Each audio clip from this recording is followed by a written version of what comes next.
Worst parts of great games. Metroid Dread. The first game in 19 years to actually progress the timeline of Metroid. You play as Samus Aran, and you're isolated on an alien planet, but you'll collect new abilities that will slowly allow you to see more and more of the map. And yes, this description would literally apply to every Metroid game ever. But that's alright, because there's no reason to change a formula that works.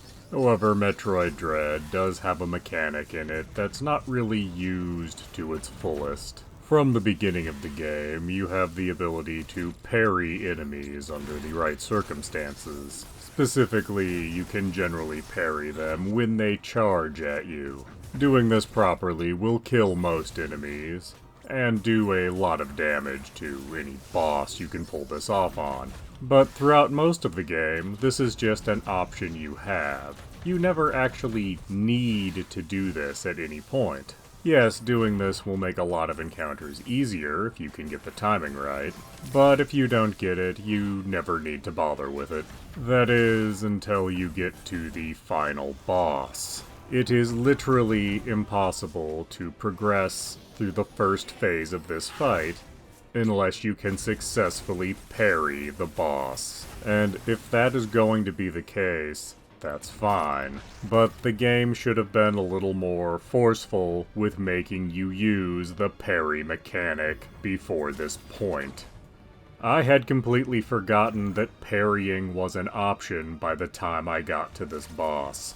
Now, once you get him out of the first phase of this fight, it becomes a more traditional Metroid boss fight. Just pepper him with missiles until he dies.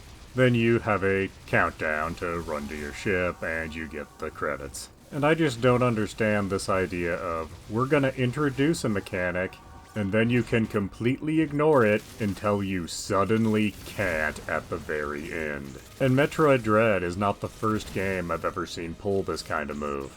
Blasphemous did this with its parrying and dodge rolling. Resident Evil Revelations did this with its dodge mechanic.